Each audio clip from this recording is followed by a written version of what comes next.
অহংকার করা যাবে না। অহংকার আমার চাদর, আর বরত্ব হলো আমি আল্লাহর লুঙ্গি স্বরূপ। এই দুইটা নিয়ে টানাটানি করা যাবে না। যদি করো তাহলে জাহান্নামের মধ্যে ফালায়া দিব। এজন্যই তো মদিনাওয়ালা নবী তাওয়াজু করনেওয়ালা বান্দার ব্যাপারে বলেন, মান তাওয়াজু আলিল্লাহ রাফাআহুল্লাহ। আমার যে উম্মতেরা বিনয়ী হয়ে যাবে, আল্লাহর জন্য বিনয়ী, নবী জানায়া দেন ফাকাদ রাফাআহুল্লাহ, সেই বান্দা আল্লাহর জন্য নিজে অন্য মানুষের সামনে নিজের বড়ত্ব প্রকাশ করবে না, নিজের ছোট বানাইয়া বিনয়ী মুতাওয়াদি বানাইয়া সমাজে চলবে। ও ছোট হবে না, আল্লাহ তারে ধইরা বড় বানায়া দিবে। ও ছোট হবে না, আল্লাহ তারে বড় বানায়া দিবে। এটা মদিনাওয়ালা নবীর ঘোষণা। মান তাওয়াজু আলিল্লাহ রাফাআহুল্লাহ, যে আল্লাহর জন্য বিনয়ী হয়ে যায়, আল্লাহ তারে অনেক বড় বড় দামি বানায়া দেয়। এজন্যই তো মদিনাওয়ালা নবীও শিখায়া গেলেন, হে আমার উম্মতেরা, দোয়ার মধ্যে তোমরা সব সময় পড়ে নাও, আল্লাহুম্মা জাআলনি ফি আইনি সগীরা ওয়া ফি আ'য়ুনিন নাসি কাবীরা। ও দয়ার মালিক, তুমি আমাকে আমার চোখে তুমি ছোট বানায়া দাও, মানে আমার চোখে তুমি আমারে ছোট বানাও। ফি আইনি সগীরা ওয়া ফি আ'য়ুনিন নাসি কাবীরা, আর অন্যের চোখে তুমি আমারে বড় বানায়া দাও।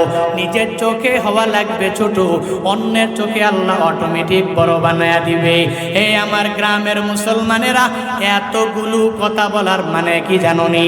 ইবনে কাসির রাহমাতুল্লাহ আলাইহি তিনি জানায়া দেন, আল্লাহ উটের দিকে ইঙ্গিত করে জানায়া দিলেন, হে দুনিয়ার মানুষ, ওই উটের দিকে তুমি তাকাও, যে উটটারে আমি আল্লাহ এত বড় করে বানালাম, কিন্তু একটা বারের জন্য অহংকার করে না, এত সুন্দর করে বানালাম কিবির করে না। এরপরের আয়াতে আল্লাহ পাক সুন্দর করে জানায়া দিলেন, ওয়া ইলাস সামাই কাইফা রুফিআত, হে কাফেররা, তুই যে হাঁটতেছো, তোর উপরে হলো আসমান, এ বিশাল আসমানটা আমি আল্লাহ তোর জন্য মায়া করে বানাইলাম, সাত স্বরূপ বানাইলাম। এই যে আল্লাহ আসমান বানাইলেন, একটু আমার জবাব দিবেন, আল্লাহ আসমান বানাইতে গিয়া কয়টা খুঁটি লাগাইলেন? হ্যাঁ, লাগাইছে নাকি একটা খুঁটি? আল্লাহ বিশাল আসমান বানালেন, একটা খুঁটিও আমার মাওলার লাগে নাই, আমার আল্লাহর লাগে নাই। এ বিশাল আসমানটার দিকে তাকায়া দেখ, এই যে এই পুকুরের এক পাড়ের মধ্যে যখন দাঁড়াও, আর এক পাড়ের মধ্যে দেখা যায় আসমানটা ওই জায়গায় পড়ে আছে। যদি ওই পারে যাও, মনে হয় আর এক পারে পড়ে আছে। এই যে দুর্গার জলার মধ্যে এক জায়গায় দাঁড়াইলে মনে হয় সাঁচারের দিক দিয়া আসমানটা ওই জায়গার মধ্যে পড়ে আছে। যদি সাঁচারে যাও, মনে হবে দুর্গাপুরে গেলে কঙ্গাইয়ের মধ্যে মনে হয় আসমানটা পড়ে গেল। এভাবে যদি পুরা জিন্দেগিতে এই আসমানের আগা মাথা টুকানোর জন্য বান্দা বিজ্ঞানীরা বড় বড় রকেট নিয়েও যদি আসমানের এক মাথা থেকে আরেক মাথায় যাওয়ার জন্য রওনা করে, পৃথিবীর সব মহা মহা বড় বড় বিজ্ঞানীরা এরা ফেল হয়ে যাবে, আমার মাওলার সৃষ্টি আসমান ফাস্ট হয়ে যাবে, ঠিক কিনা? আল্লাহ যে বিশাল আসমান বানাইলেন তোমার জন্য, আমার জন্য সাত বানালেন। الذي جعل لكم الأرض فراشا والسماء بناء। আল্লাহ বলেন, আমি আল্লাহর পরিচয় হলো আমি আল্লাহ তুমি, যিনি আমি আল্লাহ তোমার জন্য জমিনটারে বানাইলাম বিছানা, আর আসমানটাকে আমি আল্লাহ বানাইয়া রাখলাম ছাদ। আল্লাহ এত সুন্দর করে তোমার জন্য আমার জন্য ছাদটা বানাইলেন। হে কাফেরেরা, হে মুশরিকেরা, হে বেঈমানেরা, হে মুসলমানদের মধ্যকার মুনাফিকেরা, কেন আসমানের দিকে তাকাইয়া আমার মাওলারে চিনতে পারো নাই? ওই আল্লাহরে আসমানের দিকে তাকাইয়া বান্দা চিনে নাও। শুধু তাই না, আল্লাহ এরপরের আয়াতের মধ্যে জিবালের কথা বললেন। আল্লাহ বলেন, ওয়া ইলাল জিবালি কাইফা নুসিবাত, হে আমার বান্দারা, ওই পাহাড়ের দিকে তুমি একটু তাকাও না। সেই পাহাড়গুলোকে আমি আল্লাহ দুনিয়ার মধ্যে প্যারেক স্বরূপ বানায়া দিলাম। পৃথিবী যখন কম্পনে প্রকম্পিত হয়, এটা প্যারেক স্বরূপ এই জিবালগুলো পাহাড়গুলো কাজ করে। আবার তাকায়া দেখ, এই পাহাড়ের মধ্যে কি পরিমাণ খনিজ সম্পদ আমি আল্লাহ দিয়া দিলাম। সৌদি আরবের বড় বড় পাহাড়গুলোর মধ্যে যদি তাকায়া দেখো, গোল্ডের কোনো অভাব নাই, এদের তেলের কোনো অভাব নাই। আমগো বাংলাদেশের মধ্যেও পাহাড়ের মধ্যে খনিজ সম্পদের অভাব নাই। এই যে সিলেটের জমিনে যদি যাও, এই গত বছরের আগের বছর এক প্রোগ্রামের মধ্যে গেলাম, গ্যাস ফিল্ডের মধ্যে ঢুকলাম। হুজুর বললেন, হুজুর ওই পাহাড়ের মধ্যে দেখেন গ্যাসগুলো বুদবুদ করে উড়ে। একটা মেসের কাঠি নিয়া একটা দিয়া সলাই ঠাস করে জ্বালাইয়া যদি পাহাড়ের মধ্যে ফালাইয়া দেন, দেখেন দেখবেন ওই জায়গা থেকে অটোমেটিক আগুনগুলো পড়ে ওঠে। এর কারণ কি জানোনি? এই পাহাড়ের মধ্যে আল্লাহ খনিজ সম্পদ দিয়া দিলেন, তোমার আমার জন্য গ্যাস দিয়া দিলেন, তোমার আমার জন্য তেল দিয়া দিলেন, তোমার আমার জন্য গোল্ড দিয়া দিলেন, স্বর্ণ দিয়া দিলেন। এই পাহাড়গুলো মাঝে মাঝে যখন পুরা হয়, কত প্রাচীন থেকে প্রাচীনতম জিনিসগুলো বান্দাগুলো পাওয়া যায়। এই যে পাহাড়, এই যে আসমান, সব কিছু দুনিয়ার কোনো বান্দা বানায় নাই, বানায় নাই, বানায় নাই, একজন বানাইছে। চিল্লায়া বলো তার নাম।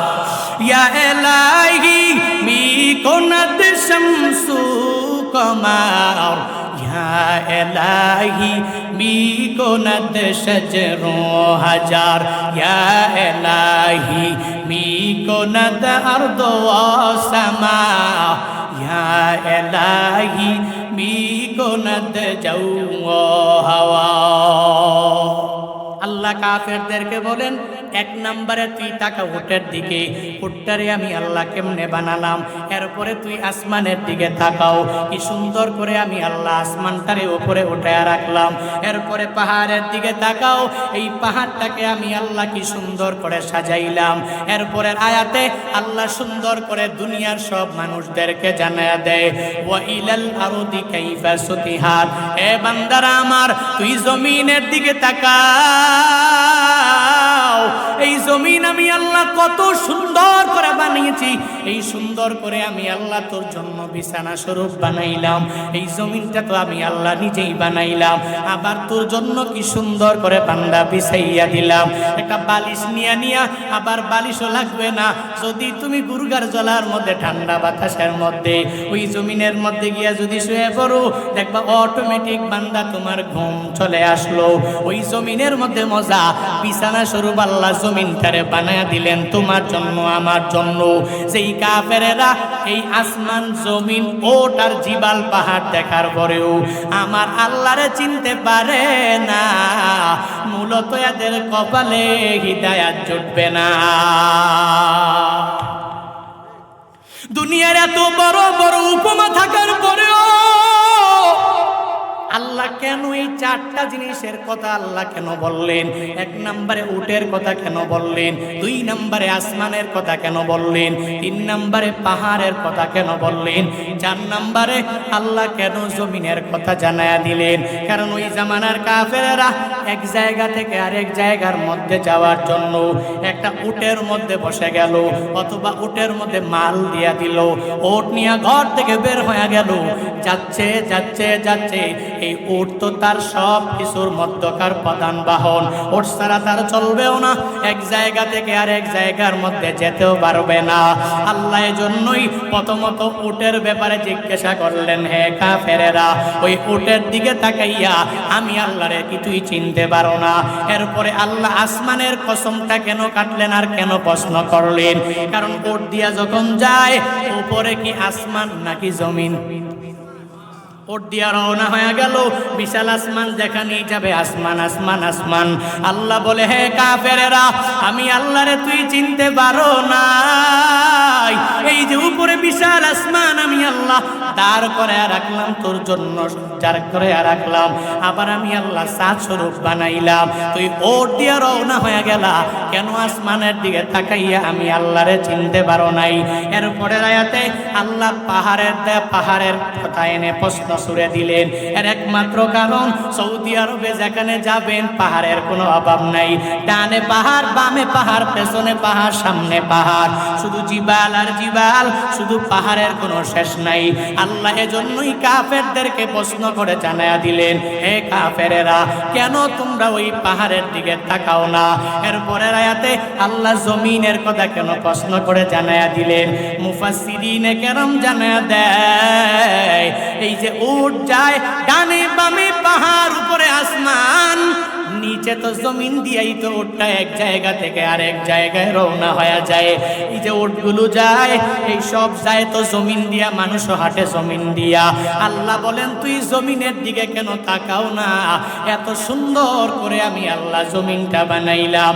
এতগুলো প্রশ্ন করার পরে আল্লাহ এবার নবীরে উপদেশ দিয়া জানায়া দেয়, আদেশ করে নবীকে আমার আল্লাহ জানায়া দেয়, ফাযাক্কির ইন্নামা আনতা মুযাক্কির।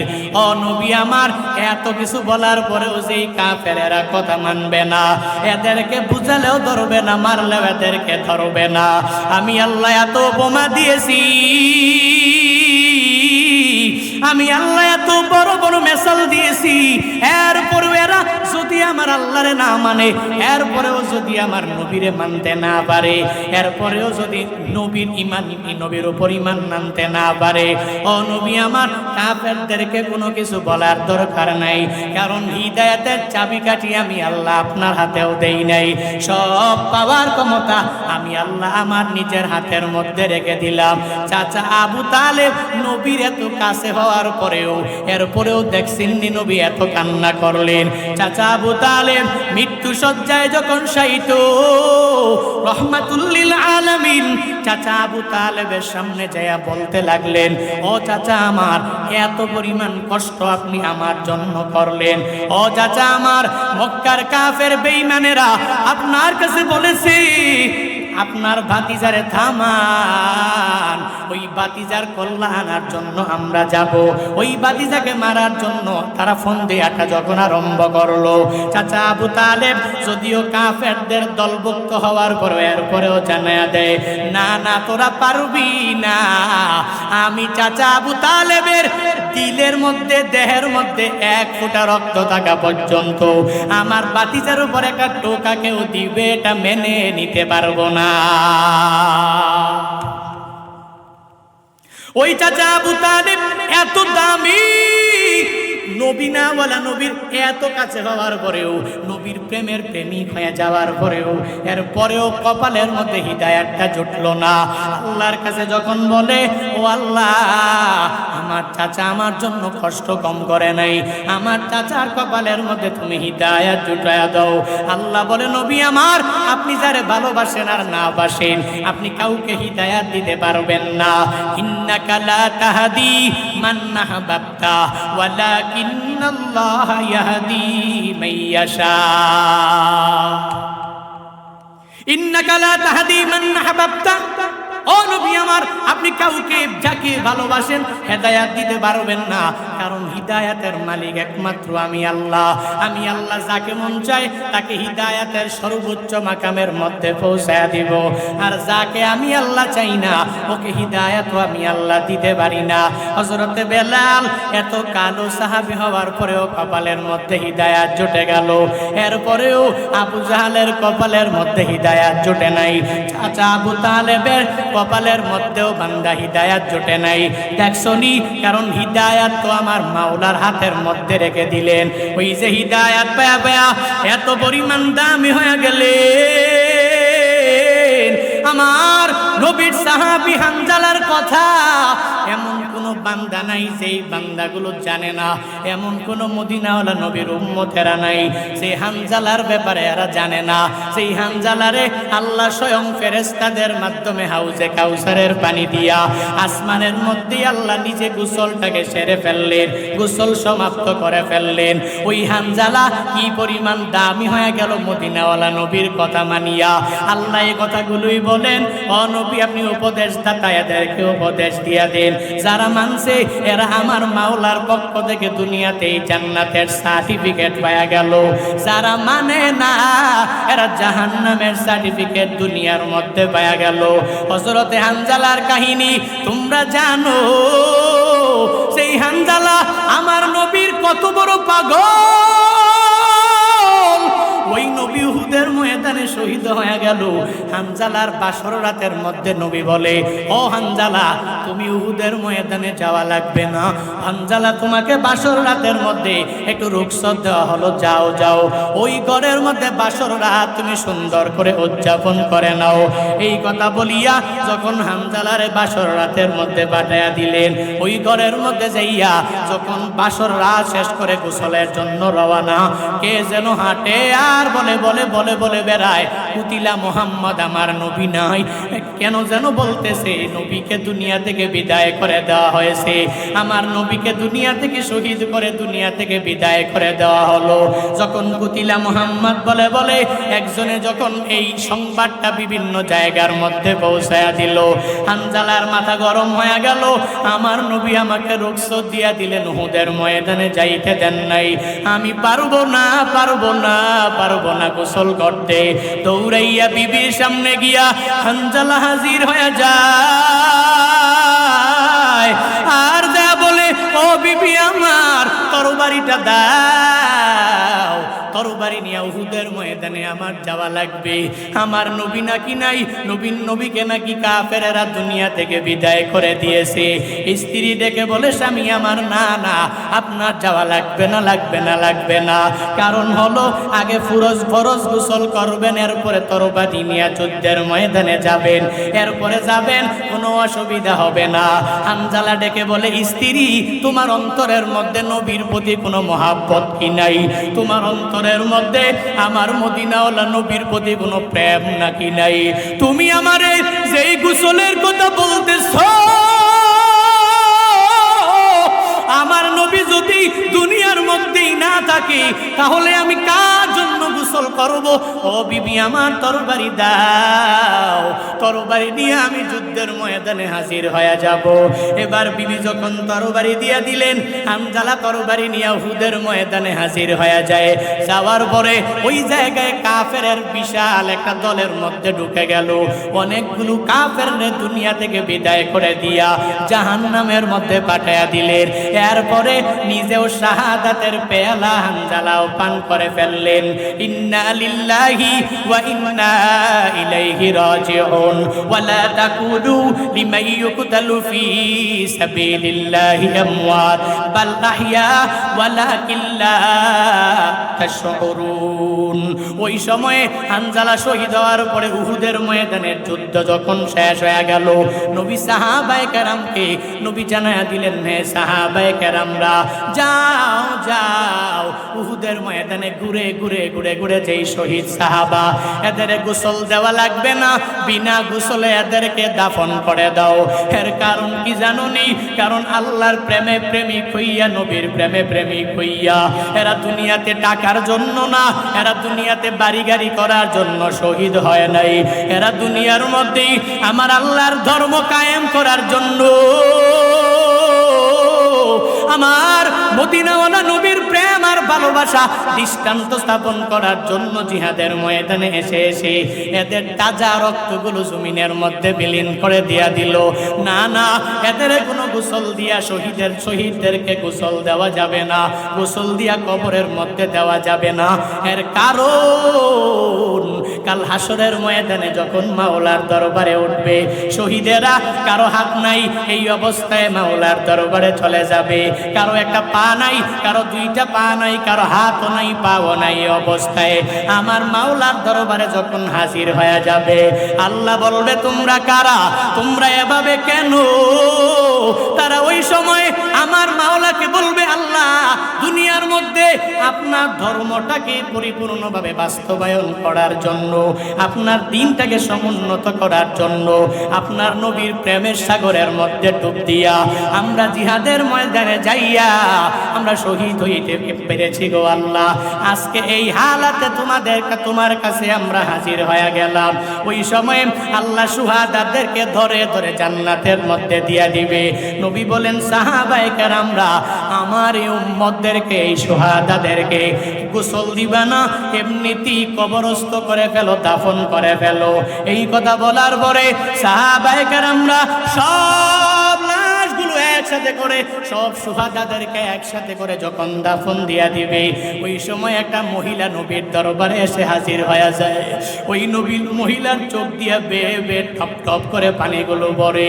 আর আয়েশা বলে, নবী আমার, আপনি সব সাহাবীদের লাশগুলো একত্র করেছেন। ও নবী আমার, এই লাশগুলোর মধ্যে আমার স্বামী একজন আছে যার নাম হলো হানজালা।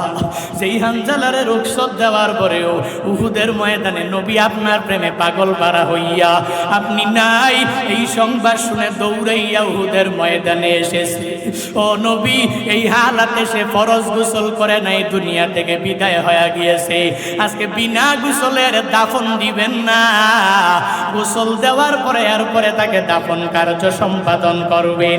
এই কথা বলার পরে নবী সাহাবায়ে কেরামদেরকে বললেন, এ আসহাবায়ে কেরামরা, তোমরা খুঁজো হানজালার লাশ, পুরা উহুদের ময়দানে সার্চ করে করে খুঁজে নাও কোন জায়গায় হানজালার লাশটা পাওয়া যায়। সাহাবায়ে কেরামরা যেখানেই যায় সব শুহাদায়ে কেরামের লাশ দেখতে পায়, কিন্তু হানজালার লাশটা তো দেখতে পায় না। কেমনে পাবে? কারণ হানজালা তো দুনিয়ার জমিনের মধ্যে নাই। ওই সময় জিবরাইল আমার মদিনাওয়ালা নবীর দরবারে হাজির। আয়েশা বলে, ও নবী আমার, হানজালার লাশ দুনিয়ার কোন পানি দ্বারা গোসল হবে আমার আল্লাহ মেনে নিতে পারে না, পারে না, পারে না, পারে না। ও নবী, আপনার প্রেমের মধ্যে, প্রেমের সাগরের মধ্যে ডুব দিয়া নিজের জীবনটারে পিতা মনে করে উহুদের ময়দানে শহীদ হয়েছে হানজালা। এই হানজালার লাশ দুনিয়ার কোন পানি দ্বারা গোসল হইয়া দাফনের মধ্যে ডুববে আল্লাহ মেনে নিতে পারে নাই। আপনি বলার আগেই হানজালা যখন দুনিয়ার জমিন থেকে শহীদ হইয়া জমিনে পড়ে আছে, ফেরেশতাদের মাধ্যমে আমার আল্লাহ উঠাইয়া নিলেন আসমানের মধ্যে বড় বড় দামি দামি দামি ফেরেশতার মাধ্যমে। হানজালার গোসল দুনিয়ার কোনো সাধারণ পানি দ্বারা হয় নাই, হাউজে কাউসারের দামি পানি দিয়া ফেরেশতাদের মাধ্যমে আসমানে তাকে গোসল দেওয়া হয়েছে। কান্দিয়া বে কুলোরে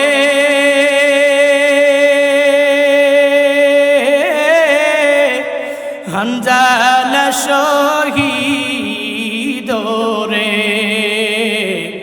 কলিজাসি রিসে সেই জঙ্গে বহুদে, কলিজাসি রিসে সেই জঙ্গে বহুদে। নবীর এক সাহাবী ছিলেন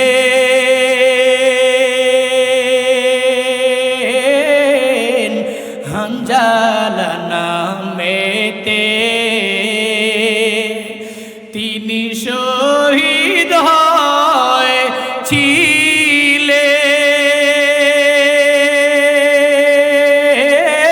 হয়েছিলেন বিবাহের রাত্রিতে রে গিয়ে জঙ্গে বহুদে। নবীর ডাকে গভীর রাত্রে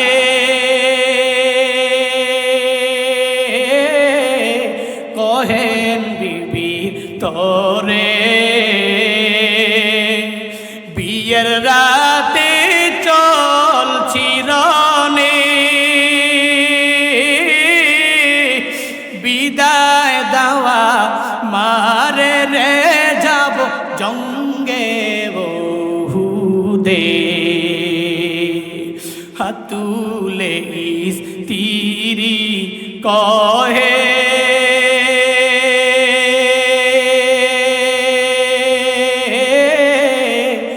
মাওলারি দরবারে, বিয়ের রাতে নব স্বামী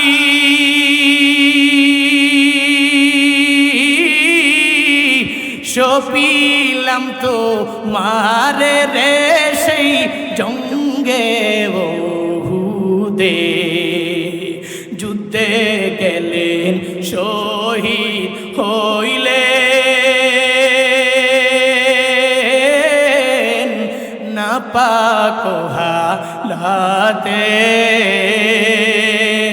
নবী জেনে সাহাবাদের গোসল দিতে বলে রে সেই জঙ্গে ওহুদে। অমনি গাইবি আওয়াজ নবীজি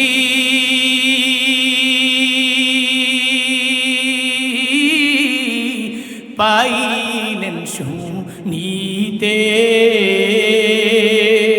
হানজালার গোসল হয়েছে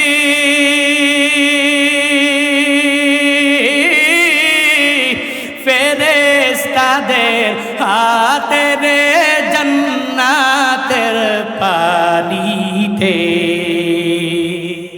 কান্দিয়া কুলোরে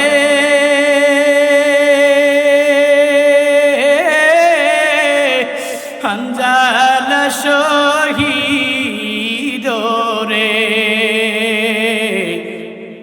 কলিজাসি রিসে সেই জঙ্গে ওহুদে, কলিজাসি রিসে সেই জঙ্গে ওহুদে, কলিজাসি রিসে সেই জঙ্গে ওহুদে।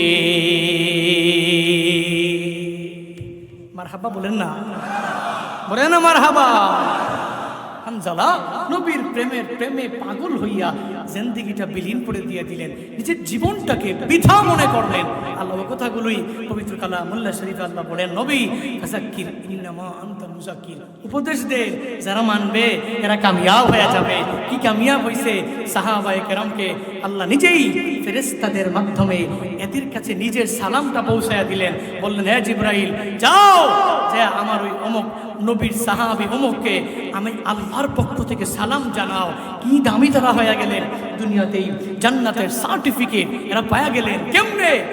নবীর প্রেমে পাগল হইয়া নবীর কথাগুলো মাইনা আল্লাহর কোরআনের উপরে সুন্দর করে চইলা এরা আল্লাহকে চিনতে পেরেছে, আল্লাহর পরিচয় এরা জানতে পেরেছে, এজন্য এরা কামিয়াব হয়ে গিয়েছে। ভাই আল্লাহ এই কথাই বলেন, ফাযাক্কির ইন্নামা আনতা মুযাক্কির, হে নবী আপনি উপদেশ দেন, আপনি একজন উপদেশদাতা।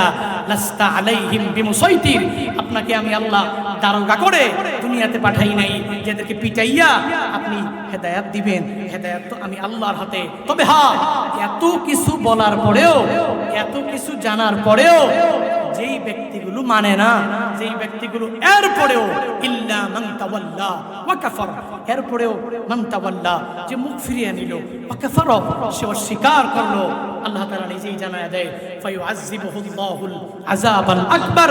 হে বান্দা শুনো শুনো শুনো, দুনিয়া শেষ না, আখিরাত একটা আছে। ওই সময়ে আমি আল্লাহ তোমাকে আযাবাল আকবার, কঠিন ভয়াবহ শাস্তি দ্বারা তোমাকে আমি আল্লাহ পরিপূর্ণভাবে ঘিরে ফেলবো। আল্লাহ এরপরে বলেন, ইন্না ইলাইনা ইয়াবাহুম, নিশ্চয়ই আমি আল্লাহর দরবারে আশা লাগবে। আশা লাগবে কি লাগবে না? যাওয়া লাগবে না আল্লাহর কাছে? লাগবে না? যাওয়া লাগবে না? দুনিয়া শেষ, আখিরাত নাই, কথা বলেন না কেন? আল্লাহ বলেন, এত কিছু বলার পরেও, এত বয়ান করার পরেও, এত প্রশ্নবোধক কথা এদের সামনে উপস্থাপন করার পরেও, এরপরেও যারা আমি আল্লাহকে মানে না, নবী এরপরে যারা মুখ ফিরিয়ে নেয়, যান এদেরটা এদের উপরে ছেড়ে দেন। আপনি দাওয়াত দিয়েছেন, এতটুকুর মধ্যেই সীমাবদ্ধ থাকলে চলবে। ইন্না ইলাইনা ইয়াবাহুম, নিশ্চয়ই আমি আল্লাহর দরবারে একদিনের আশা লাগবে। ওয়া ইন্না আলাইনা হিসাবাহুম, এদের সব হিসাব কাল হাসরের ময়দানে আমি আল্লাহ জাররা জাররা জাররা জাররা থেকে পরিমাণ জাররার সব হিসাব আমি আল্লাহ তাআলা নিয়ে নিব। যেরকম সূরাতুল জিলজালের শেষ দুই আয়াতের মধ্যে আল্লাহ তাআলা সুন্দর করে জানিয়েছেন, ফামান ইয়ামাল মিসকালা যাররাতিন খায়রান ইয়ারা ওয়া মান ইয়ামাল মিসকালা যাররাতিন শাররান ইয়ারা। বান্দা, তুই জাররা থেকে জাররা পরিমাণ ভালো কাজ করেছো, আমি আল্লাহর দরবারে পাবা। কারণ ওই দিন তো আমি আল্লাহ হব হাকিম, এমন হাকিম, আদেল হাকিম, ইনসাফ করনেওয়ালা হাকিম। তুই ছোট্ট থেকে ছোট্ট যে আমল করেছো আমি আল্লাহর কাছে পাবি। তুই ছোট্ট থেকে ছোট্ট যে গুনাহের কাজ করেছো প্রকাশ্যে অথবা গোপনে, যেভাবেই হোক না কেন, ওই সব কিছু হাসরের ময়দানে আমি আল্লাহর কাছে দাঁড়ানো লাগবে, আশা লাগবে, সব হিসাব আমি আল্লাহ নিব।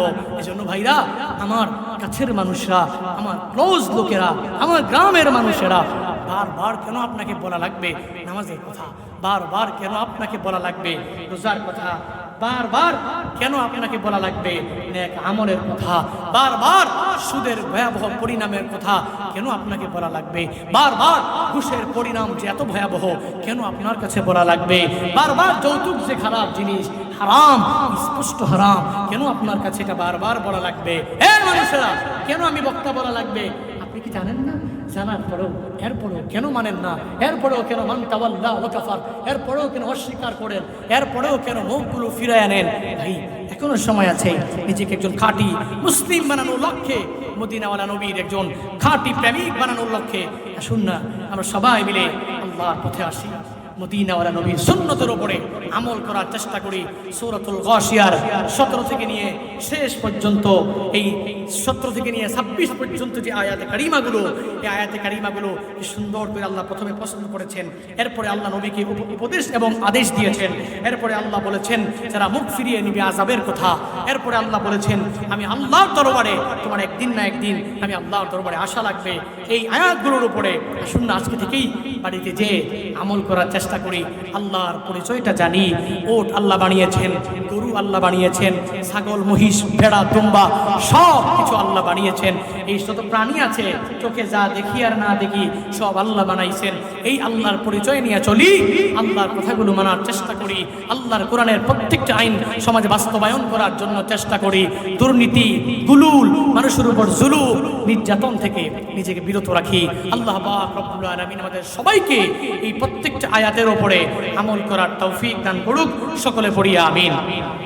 আরো জোরে পড়েন, আবার পড়েন, আবার পড়েন আমিন। ফিলিস্তিনের মুসলমানদের পাশে থাকবেন। পাশে কেমনে? যুদ্ধ করবো নাকি?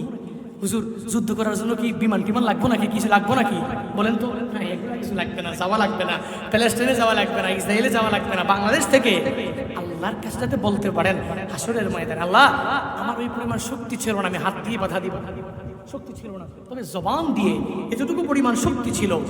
মান রাআ মিনকুম মুনকারান ফালিয়ুগাইয়ির বিয়াদিহি ফাইল্লাম ইস্তাতি ফাবিলিসানিহি ফাইল্লাম ইস্তাতি ফাবিকলবিহি যালিকা আদআফুল ঈমান। মদিনার নবী স্পষ্ট ঘোষণা, আমার যে উম্মতেরা দেখবে কোনো গর্হিত কাজ, কোনো জুলুম, কোনো নির্যাতন, সে হাত দিয়ে বাধা দিবে, যদি না পারে মুখ দিয়া বলবে, যদি না পারে অন্তর দিয়া চিন্তা ভাবনা করবে এই কাজটাকে সমাজ থেকে কিভাবে দূরীভূত করা যায়। এজন্য আমরা হাত দিয়ে বাধা দিতে পারবো না, এত দূর যেতে পারবো না, তবে ফিলিস্তিনে মুসলমানদের পাশে দাঁড়াতে পারবো তো ইনশাআল্লাহ? পারবো না ইনশাআল্লাহ?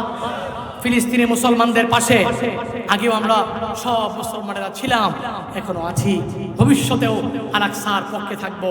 আকসা আমাদের, আমাদের আকসা আমাদের ফিলিস্তিনি মুসলমানদের কিছু হলে আমাদের রক্তকরণ হয়। কারণ এই যে বডির মধ্যে একটু আঘাত পাইলেই মনে হয় যে পুরো বডিটা ব্যথায় ভরপুর হয়ে যায়।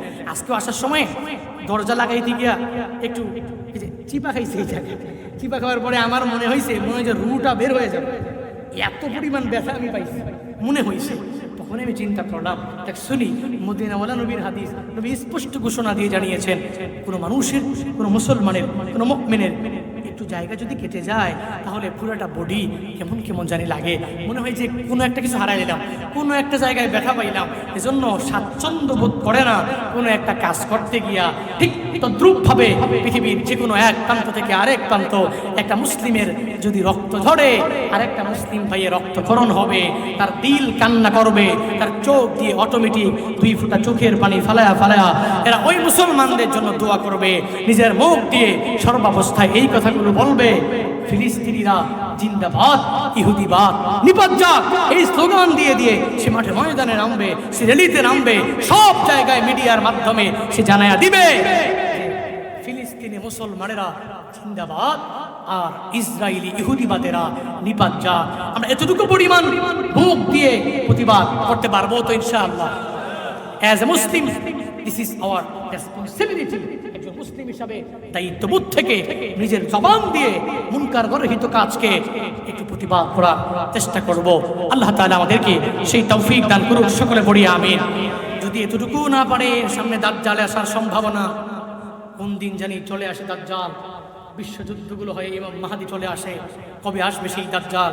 যদি নিজের ইমানটাকে মজবুত করে এখনো যদি নিজের জবান দিয়ে প্রতিবাদ করতে না পারি, তাহলে তো ওই সময় ধরা খেয়ে যাব। দাজ্জাল ডান হাতে জান্নাত নিবে, বাম হাতে জাহান্নাম নিবে, নিয়ে বলবে দেখছো না আমার পাওয়ার, দেখছো নি জান্নাতি হাতে জাহান্নামি হাতে, পুরো পাওয়ার সব আমার। যদি ইমানটা মজবুত থাকে তাহলে কশিনকালেও কোনো মুমিনে কামেল ওই দাজ্জালের পক্ষপাতিত্ব করতে পারবে নাকি?